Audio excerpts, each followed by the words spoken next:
അതായത് നമ്മുടെ ലോങ് വീഡിയോയെക്കുറിച്ചാണ്. ഈ കഴിഞ്ഞ വീഡിയോസിൽ 5 മിനിറ്റേ ഉള്ളൂ എങ്കിൽ പോലും അത് ഒരു സ്ക്രിപ്റ്റാണ്, ഒരു സംഗതി എഴുതി തയ്യാറാക്കിയിട്ട് വോയിസ് ആഡ് ചെയ്യണം. അപ്പോൾ അതിൻ്റെ അപാകതകൾ അതിൽ കുറച്ച് കൂടുതലുണ്ട്. അതായത് പബ്ലിക്ക് നമ്മൾ ഇപ്പോൾ പ്രശ്നം കേൾക്കാൻ ഒരാൾ വന്നിരിക്കുമ്പോൾ പറയുന്ന പോലെ അല്ല. അപ്പോൾ നമ്മുടെ ഒരു 5 മിനിറ്റ് വീഡിയോ ആണെങ്കിൽ പോലും അതിൽ വോയിസ് ആഡ് ചെയ്യുമ്പോൾ ഒരു 2 മാസത്തെ ഫലം പറയുമ്പോൾ എനിക്ക് പെട്ടെന്ന് മറ്റെന്തെങ്കിലും കാര്യത്തിലോട്ട് ശ്രദ്ധ ചെലുത്തേണ്ടി വരും. എന്നിട്ട് തിരിച്ചു വരുമ്പോൾ നമുക്ക് ആ ടോൺ വ്യത്യാസം വരും. അപ്പോൾ അതിൻ്റെ ആ പ്രശ്നങ്ങൾ കുറച്ച് പേര് കമൻറ്റിലൂടെ അറിയിച്ചു. നിങ്ങളെന്താ റോബോട്ടാണോ? റോബോട്ടൊന്നുമല്ല, മനുഷ്യൻ തന്നെയാണ്. പക്ഷേ ഇതാണ് അവസ്ഥ. ഞാൻ പലപ്പോഴുമായിട്ട് പറഞ്ഞു, അതാ ഇപ്പോൾ ഇങ്ങനെ ഒരു ലൈവ് ചെയ്യുന്നു, പക്ഷേ ഇങ്ങനെ പോരാ. അത്തരത്തിലൊരു വീഡിയോ ചെയ്യണമെങ്കിൽ അത്തരത്തിൽ ഒരു വീഡിയോയ്ക്ക് അതിൻ്റേതായിട്ടുള്ള ക്വാളിറ്റി ഉണ്ട്.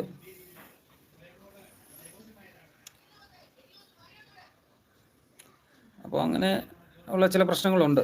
ഞാൻ ഈ ഞായറാഴ്ച അതിൻ്റെ ഒരു വീഡിയോ, അതായത് ഞാൻ ഉദ്ദേശിക്കും പോലെ ഉള്ള ഒരു ഓൺ വോയിസ് വീഡിയോ ചെയ്യാൻ പറ്റും എന്നാണ് വിചാരിച്ചത്. ചില സാഹചര്യങ്ങളാൽ അത് മാറ്റിവെക്കേണ്ടി വന്നു.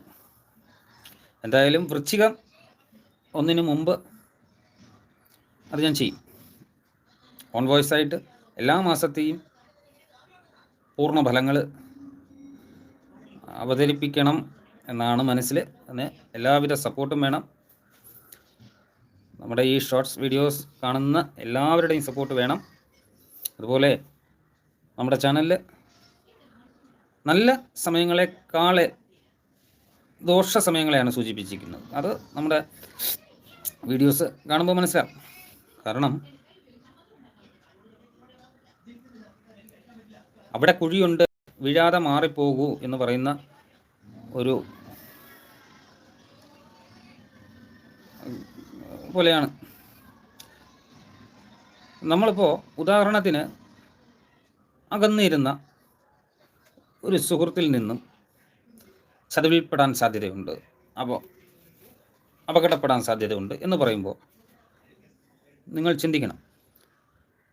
ഒരു സുഹൃത്തായിരുന്നു, അയാൾ അകന്നിരുന്നു, എന്നിട്ടും വീണ്ടും നമ്മളോട് അടുക്കാൻ വരുന്നു.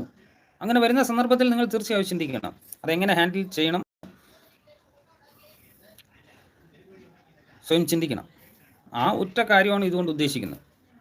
അതുപോലെ ആസ്ട്രോളജി താല്പര്യമുള്ളവർ അതിനെക്കുറിച്ച് പഠിക്കാൻ ശ്രമിക്കുക. അങ്ങനെ വരുമ്പോൾ നിങ്ങളെ അധിക മാർക്കും ചൂഷണം ചെയ്യാൻ പറ്റില്ല. ചൂഷണം ചെയ്ത് വിജയിച്ചു പോവില്ല.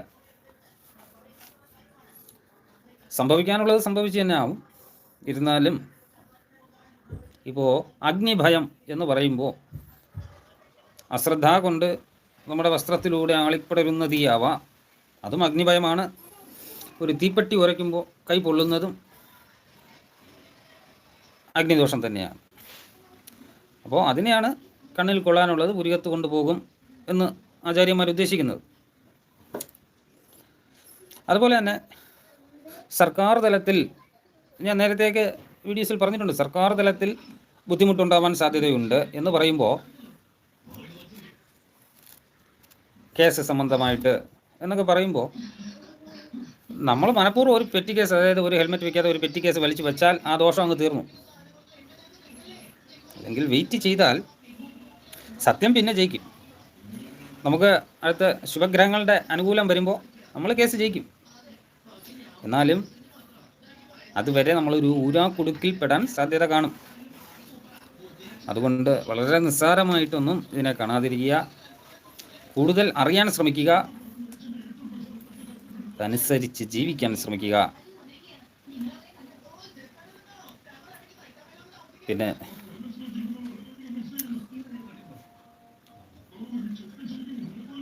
നമുക്ക് ശരിക്ക് ഞാൻ ഉദ്ദേശിക്കും പോലെ ഒരു വീഡിയോ ചെയ്യാനുള്ള സാഹചര്യം എനിക്ക് വന്നു ചേരുന്നില്ല എന്നുള്ളതാണ്.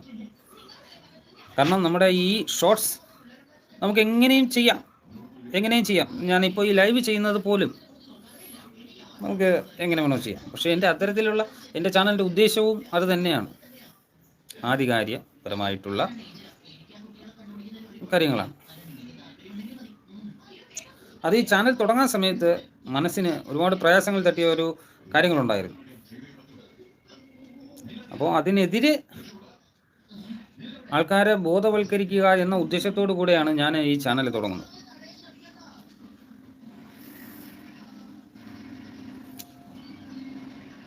പക്ഷെ അത് അത്ര എളുപ്പമല്ല. അതിന് പകരം ഇതിലൂടെ ആൾക്കാരെ കുറച്ച് കാര്യങ്ങൾ പറഞ്ഞു മനസ്സിലാക്കുക എന്ന ഒരു കാര്യമാണ് ഞാൻ ഉദ്ദേശിക്കുന്നത്. എന്തായാലും അത് ഒരു പരാജയത്തിലൊന്നും പോയിട്ടുണ്ട് എന്ന് എനിക്ക് തോന്നുന്നില്ല. കാരണം വെറും 2.5 മാസം കൊണ്ട് 1000 സബ്സ്ക്രൈബ് ഒരു നിസ്സാര കാര്യമല്ല. നമ്മളെ കുറച്ച് പേർ അംഗീകരിക്കുന്നുണ്ട്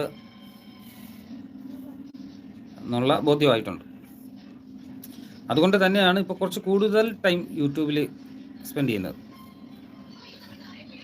ഇപ്പോൾ തന്നെ മക്കൾക്ക് കൊച്ചു ടി വിയും വെച്ച് കൊടുത്തിട്ടാണ് ഈ ലൈവ് ചെയ്യുന്നത്.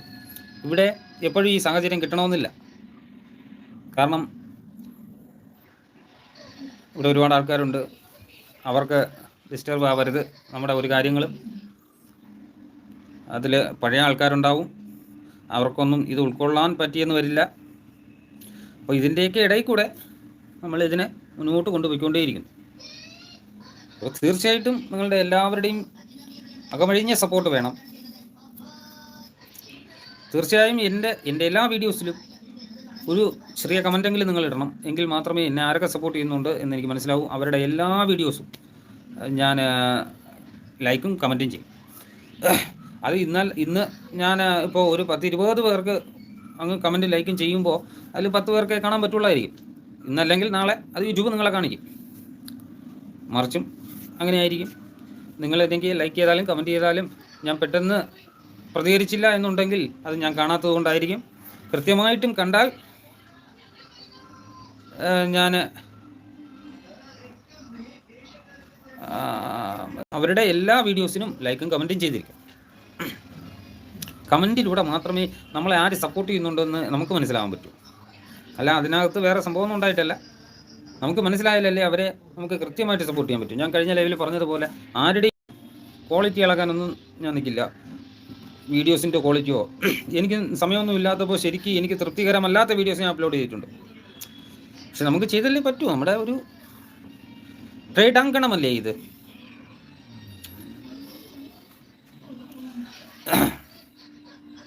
അപ്പോൾ എല്ലാവരും സപ്പോർട്ട് ചെയ്യുക. ഇപ്പോഴത്തെ വീഡിയോ ചെയ്യുന്ന ബാക്ക്ഗ്രൗണ്ട് മോശം, മറ്റുള്ള കാര്യങ്ങൾ അതൊന്നും കൊണ്ട് നമ്മളെ വിലയിരുത്തേണ്ട. അതിന് മേലെ എന്നല്ല ഞാൻ ഉദ്ദേശിച്ചത്. നമ്മൾ ഇതിനേക്കാളും ഭംഗിയായിട്ട് വീഡിയോ ചെയ്യാൻ ശ്രമിക്കുകയാണ് എന്നാണ് ഉദ്ദേശിച്ചത്. പക്ഷേ കുറച്ച് സാധനങ്ങൾ വന്ന് ചേരാനുണ്ട്, സമയങ്ങൾ വന്ന് ചേരാനുണ്ട്. പിന്നെ വീഡിയോസ് ചെയ്യാൻ, നല്ല ക്വാളിറ്റി വീഡിയോസ് ചെയ്യാൻ വേണ്ടി എനിക്ക് എൻ്റെ നാട്ടിലെ ഒറ്റശ്ശേരമംഗലത്ത് പോകേണ്ടതായിട്ടുണ്ട്. അവിടെ നല്ല ഗ്രാമപ്രദേശമാണ്. അവിടെ ചെന്നാൽ നമുക്ക് ഈ ഡബിംഗ് ഒന്നും ചെയ്യേണ്ടി വരില്ല. അല്ലാതെ തന്നെ നമുക്കൊരു കിടിലം പാട്ടിനുള്ള ഒരു സ്കോപ്പ് അവിടെ ഉണ്ടാക്കിയെടുക്കാം. അപ്പോൾ അങ്ങനെയൊക്കെയാണ് കാര്യങ്ങൾ. എല്ലാവരും വെയിറ്റ് ചെയ്യൂ. ഇതുവരെ കഴിഞ്ഞ വീഡിയോസ് പോലെയല്ല, നമ്മുടെ എല്ലാ നക്ഷത്രക്കാരുടെയും വീഡിയോസ് അപ്ലോഡ് ചെയ്തിട്ടുണ്ട്. നമ്മുടെ ചാനലിൽ കയറി വീഡിയോസ് കയറി കണ്ടാലേ പറ്റുള്ളൂ. ചിലപ്പോൾ അതിൻ്റെ റീച്ചൊക്കെ കുറഞ്ഞിരിക്കുന്നതുകൊണ്ട് അങ്ങനെ ഓടിയെത്തില്ല നിങ്ങളിലേക്ക്. അതുകൊണ്ട് കയറി കാണുക, സമയം കിട്ടുമ്പോൾ എല്ലാം കയറി കാണുക. നിങ്ങൾക്ക് ഉപകാരപ്പെട്ടു എന്ന് തോന്നുകയാണെങ്കിൽ സബ്സ്ക്രൈബ് ചെയ്യുക, ലൈക്ക് ചെയ്യുക, കമൻറ്റ് ചെയ്യുക. അപ്പോൾ ഈ നേരത്തെ പറഞ്ഞ പോലെ അതിലെന്തെങ്കിലും അപാകതകളുണ്ടെങ്കിൽ ഞാൻ തിരുത്തും. കാരണം ഇത്തരത്തിലൊന്നും അല്ല എൻ്റെ ഉദ്ദേശം. നല്ല പെർഫെക്റ്റായിട്ട് ചെയ്യണം, ഓൺ വോയിസിൽ തന്നെ ചെയ്യണം എന്നാണ്. പക്ഷെ തോന്നിയപ്പോൾ നമ്മുടെ ബാക്ക്ഗ്രൗണ്ട് മോശമാണോ, ഇന്നതാണോ, അതാണോ, ഇതാണോ, മറ്റാണോ, മറിച്ചാണോ ഒന്നും നോക്കിയില്ല. ആദ്യത്തെ 2 ലോങ് വീഡിയോസിൽ തന്നെ എനിക്ക് തൃപ്തികരമായിട്ടുള്ള ഒരു എക്സ്പീരിയൻസ് ആയിരുന്നു. കാരണം ആറൊക്കെ എന്നൊക്കെ പറഞ്ഞാൽ അത് എന്നെ സംബന്ധിച്ച് നിസ്സാരമൊന്നുമില്ല. ഒരു ലോങ് വീഡിയോ 6K ഒക്കെ പോകുന്നത് അതിനനുസരിച്ചിട്ടുള്ള സപ്പോർട്ട് കിട്ടിയിട്ടുണ്ട്. വെറും ഒരു 2.5-3 മാസത്തൊക്കെ ഇത്രയ്ക്ക് കയറി വരാൻ പറ്റും എന്നൊന്നും ഞാൻ പ്രതീക്ഷിച്ചതല്ല. എനിക്ക് ഒപ്പം തുടങ്ങിയവരെല്ലാം ഒരു 250 സബ്സ്ക്രൈബിലൊക്കെ കിടക്കുന്നതേ ഉള്ളൂ. അപ്പോൾ എന്നെ ആൾക്കാർ അംഗീകരിക്കുന്നുണ്ട്. നെഗറ്റീവായിട്ടായാലും പോസിറ്റീവായിട്ടായാലും അംഗീകരിക്കുന്നുണ്ട് എന്ന് ബോധ്യമായി. അതുകൊണ്ട് തന്നെ കുറച്ചുകൂടെ ഗംഭീരമായിട്ട് ഭംഗിയായിട്ട് ഇനി അങ്ങോട്ട് വലിയ വീഡിയോ, ഷോർട്സ് അല്ല ഞാൻ പറയുന്നത്, വലിയ വീഡിയോകൾ ചെയ്യണം. ഓൺ വോയിസ് ആയിട്ട് തന്നെ ചെയ്യണം എന്നാണ് ആഗ്രഹം. അതിന് നിങ്ങളുടെ എല്ലാവിധ പിന്തുണകളും വേണം. ജാതി മതഭേദമന്യേ സപ്പോർട്ട് ചെയ്യണം. കാരണം ഇതിനപ്പുറത്തൊരു വലിയ സത്യമുണ്ട്. അത് ഞാൻ വേണമെങ്കിൽ ചുരുക്കി പറയാം. നമ്മളൊക്കെ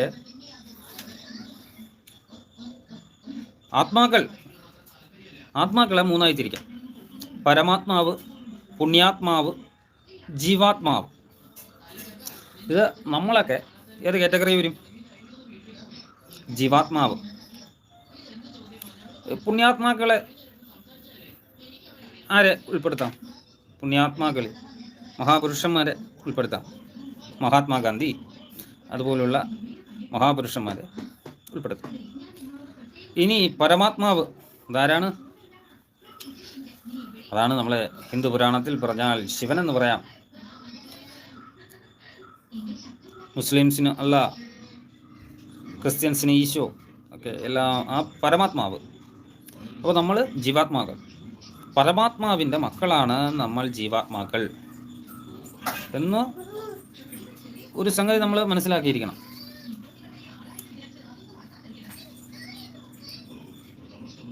എന്നിട്ട് വേണം മറ്റുള്ള കാര്യങ്ങൾ ചെയ്യാൻ.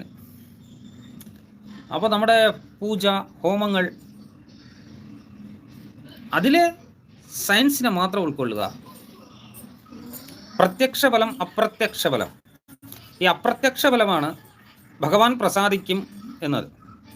മറിച്ച് പ്രത്യക്ഷ ഫലം നമ്മൾ എരിച്ച് ശ്വസിക്കുന്ന സമത്തുക്കളുടെ എനർജി, അതാണ് പ്രത്യക്ഷ ഫലം. അതിൻ്റെ ആഴത്തിലുള്ള ചിന്തകൾ നമുക്ക് പിന്നെ ചർച്ച ചെയ്യാം. അപ്പോൾ ഇതുപോലുള്ള സംഗതികൾ ആദ്യമേ അവതരിപ്പിക്കണം എന്ന ഉദ്ദേശത്തോടു കൂടിയാണ് ഈ ചാനൽ ഞാൻ തുടങ്ങുന്നത്. പക്ഷേ അപ്പോൾ നമുക്ക് ഡയറക്റ്റായിട്ട് ഇതുപോലുള്ള കാര്യങ്ങൾ സംസാരിക്കാൻ പറ്റില്ല. ഒരുപാട് എതിർപ്പുകൾ വരും. അതുകൊണ്ട് ആണ് ആദ്യം ആസ്ട്രോളജി അവതരിപ്പിക്കുക, അതിനെ എങ്ങനെ ഉൾക്കൊള്ളണം എന്ന് അവതരിപ്പിക്കുക. അപ്പോൾ അതിൻ്റെ ആദ്യത്തെ കടമ്പ പോലും ഞാൻ ഇതുവരെ കടന്നിട്ടില്ല എന്നുള്ളതാണ് സത്യം. അപ്പോൾ നമ്മളെ തീർച്ചയായും പിന്തുടരുക, പിന്തുണയ്ക്കുക, എല്ലാവിധ സപ്പോർട്ടും തരിക. സത്യസന്ധമായിട്ട് ഉള്ള കാര്യങ്ങൾ സമൂഹത്തിലെത്തിക്കാൻ ശ്രമിക്കും.